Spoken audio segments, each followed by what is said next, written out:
Assalamualaikum dan salam sejahtera semua. Bertemu dengan saya lagi di channel Firdaus Isa. Okey guys, hari ni kita ada sebiji kereta Pro 2 Viva yang mana kita akan gantikan dia punya dry shaft.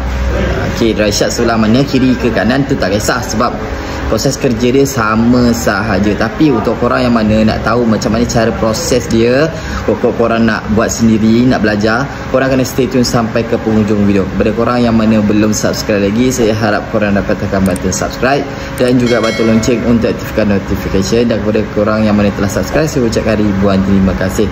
Tanpa berlengah lagi, jom kita layan intro ni dulu dan kita akan teruskan dengan pencerahan kita.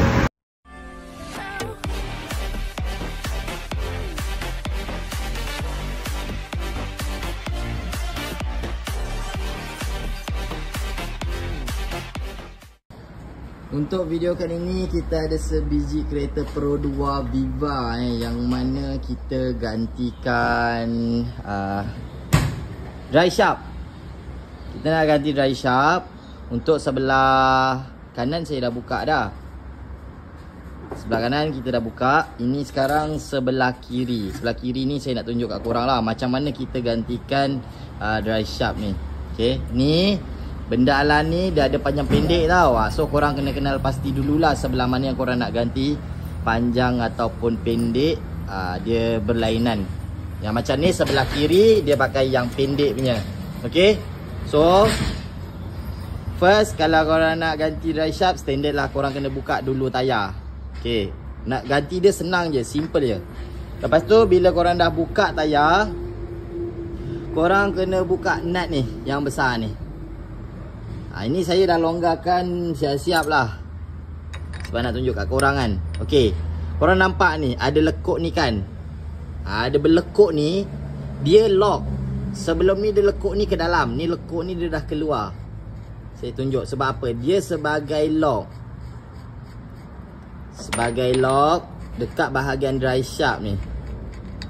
Kat bahagian dry shaft ni dia ada lekuk. Saya pusing sekejap Nampak ni? Okey, ni lekuk ni. Dia sebenarnya yang bahagian lekuk-lekuk yang ini sebelum ni dia bulat je macam ni rupa dia. Bulat je macam ni. Okey, bila kita dah pasang ikat kuat, lepas tu kita lock dia, jadilah lekuk macam ni. So bila kita nak buka, pastikan lock dia ni kita congkel keluar lah. Congkel pakai screwdriver ni, ketuk. Ompel dia keluar. Bila dia ompel keluar, jadi dia dah tak lock, kita boleh buka nut ni. Ni nut 30. Okay, first korang buka dulu nut 30 ni. Lepas tu dry shaft ni dia dah boleh goyang-goyang tau. Dia dah boleh keluar masuk. Tengok nampak? Tapi korang boleh belum boleh keluar daripada knuckle ni. Korang nak keluarkan daripada knuckle ni, korang kena buka yang kedua ni, bahagian ball joint lower arm ni. Okay, tapi korang jangan petikaikan pula. Ada je orang buka daripada sober, ada. Tapi ni cara lain, korang buka daripada lower arm ni. Lower arm ni, ball joint ni kalau korang nak buka, korang longgarkan nut ni. Ada kalau ori daripada kilang dia saiz 17. Korang buka, sebelum buka nut ni dia ada lock tau. Nampak dekat ball joint ni dia ada lubang kan. Dia orang biasa pakai pin. Sabut pin, longgarkan nut 17. Lepas tu korang kena ketuk dekat bahagian knuckle sini. Ni, nampak yang kesan ni. Ini kesan saya ketuk. Ketuk kita nak kasih gegaran supaya kita boleh tekan lower arm ni. Okay, sebagai contoh tengok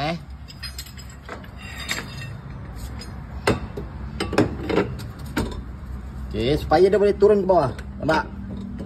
Turun ke bawah untuk kita lepaskan daripada knuckle ni. Turun ke bawah. Nampak? Dia dah lepas daripada knuckle. Korang kena hati-hati lah. Kalau masuk balik, korang kena lepaskan dia. Lepaskan daripada lubang, alih. Nanti korang dah boleh keluarkan dry shaft ni daripada knuckle. Okay, sekejap saya alihkan yang ball joint ni dulu.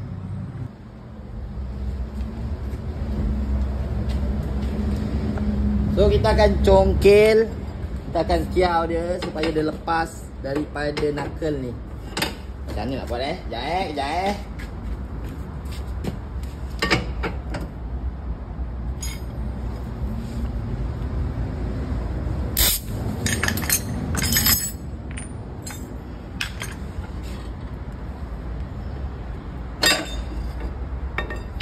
Okey, lepas tu korang tarik bahagian steering rack ni.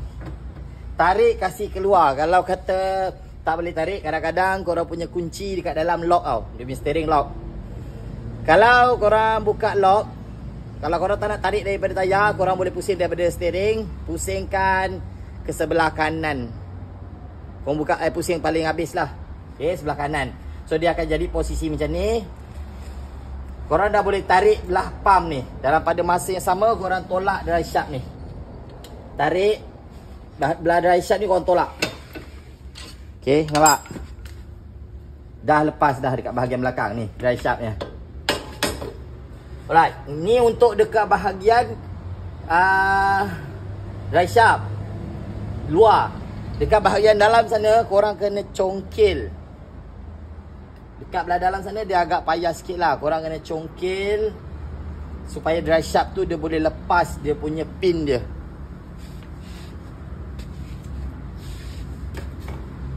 Okay, dekat belah dalam sana dia macam ni. Dia ada pin ni pin ni. So sebab tu yang belah dalam sana kita kena congkil. Congkil keluar. Pin ni dia terkuncup, dia boleh lepas daripada gearbox. Sebelum tu juga korang kena standby tong. Tong bersih. Kalau kata minyak tu minyak baru, korang boleh pakai balik. Kalau kata minyak tu korang nak ganti sekali, pakai tong kotor pun tak kisah. Sebab nanti minyak akan keluar. Keluar dry shaft, minyak akan keluar. Tak keluar tak apa. Kalau korang bajet macam tak adalah keluar. Kalau tak keluar tak apa. Tapi kalau keluar, kotor lah lantai korang tu kan. Okay, so ni belah luar sini kita dah keluarkan. Nak pergi belah bawah pula nak congkil. Sekarang daripada belah bawah ni kita akan congkil keluar dry shaft tau. Dekat belah sini dia ada bahagian yang lekuk. Okay, kita tak nak bahagian yang lekuk. Kita tak nak bahagian yang lekuk. Ni ada lekuk. Nak yang timbul ni, ni timbul. Okay, timbul ni kita akan kiau dia ni. Okay, kita kiau, bukan kita pahat dia gitu. Kita kiau dia keluar. Okay, ni contoh ni.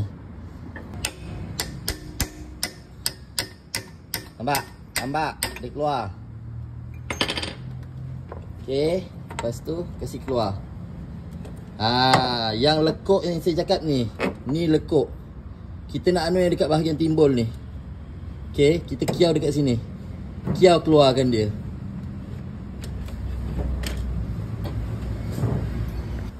Sekarang untuk pemasangan pula. Pemasangan dia ada dua bahagian Ini yang ni bahagian dalam. Kalau ada pin ni bahagian dalam.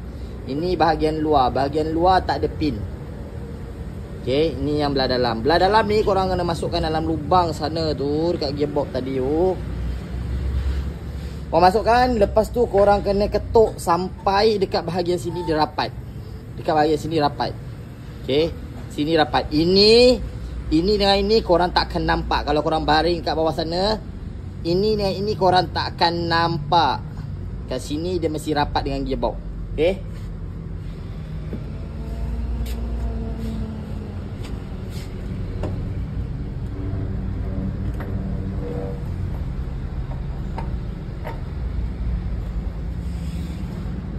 lepas tu kena ketuk sikit lah dekat bahagian sini supaya dia boleh rapat.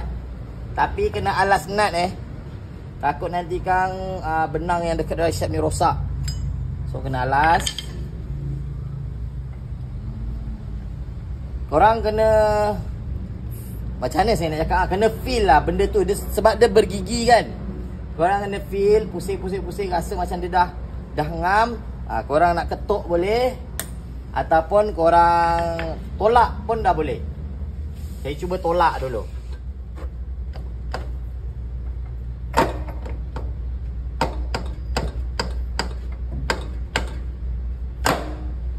Okey.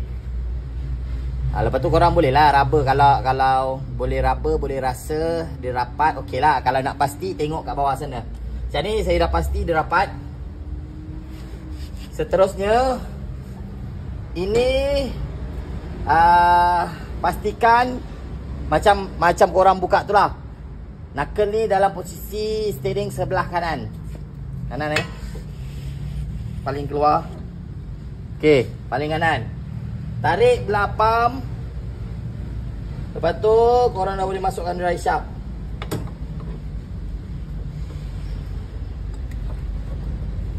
Masukkan dry shaft dalam lubang ni.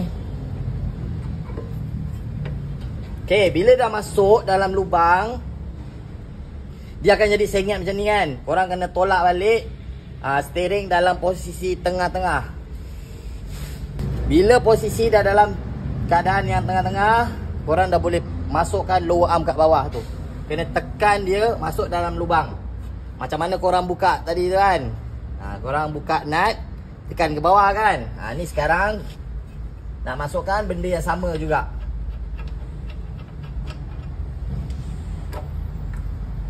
Tekan ke bawah.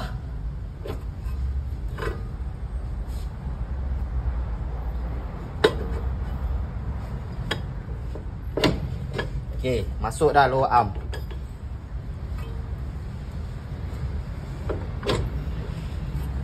Bila dah masuk, pasang nut. Sekejap lagi saya tunjuk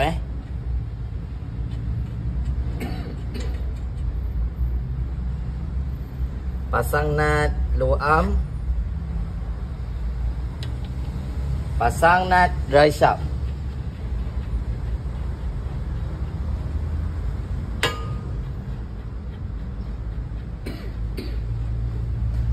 Okey, saya tunjukkan ni.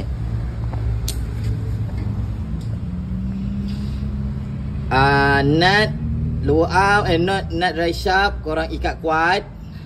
Lepas tu nampak dia ada lubang, korang cari dawai, selak dia lock. Okey. Itu. Yang kedua, yang ini ikat kuat, lock pin.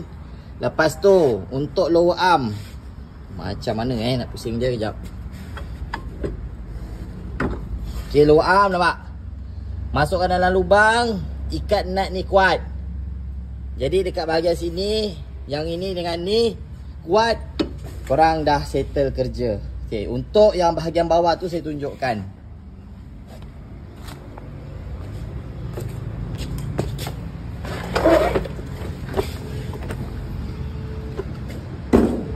Okey, belah bawah korang nampak dia rapat. Korang dah tak nampak dah yang belah yang saya cakap belah dalam dia tu.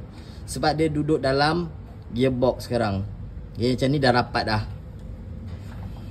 So itu je. Last sekali, kalau korang dah rapat ni, lower arm dah elok dengan dry shaft punya nut dah elok, dah kuat benda semua dah siap. Pastikan sini buka. Ni nut ni untuk yang manual manual. Ni korang buka. Lepas tu korang dah boleh isi minyak gearbox yang keluar tadi dekat dalam lubang ni. Jangan tanya pakai apa lah. Jangan tanya pakai apa. Korang boleh isi macam saya pakai corong yang panjang lah. Jadi korang kena pandai-pandai lah nak isi je. Okay. Yang belah atas tau, bukan belah bawah ni. Yang atas sana korang isi ikut minyak yang keluar tu. Lepas tu kerja korang dah siap. Pasang tayar, kereta dah boleh turun. Alhamdulillah selesai sudah proses ganti dry shaft. Okay. Jadi ilmu ni korang boleh gunakan untuk kebanyakan kereta lah. Tak kisahlah sama ada Viva ke, Kancil ke, Lisa. Lebih kurang sama je dia punya proses. Okay.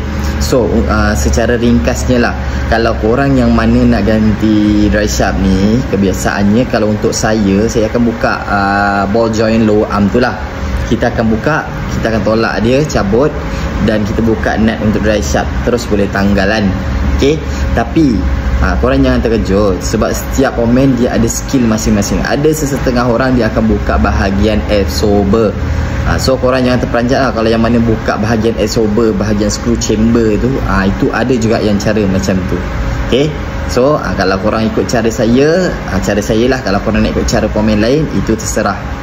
So kepada korang yang mana belum subscribe lagi, saya harap korang dapat tekan button subscribe dan juga button lonceng untuk aktifkan notification. Dan kepada korang yang mana telah subscribe, saya ucapkan ribuan terima kasih.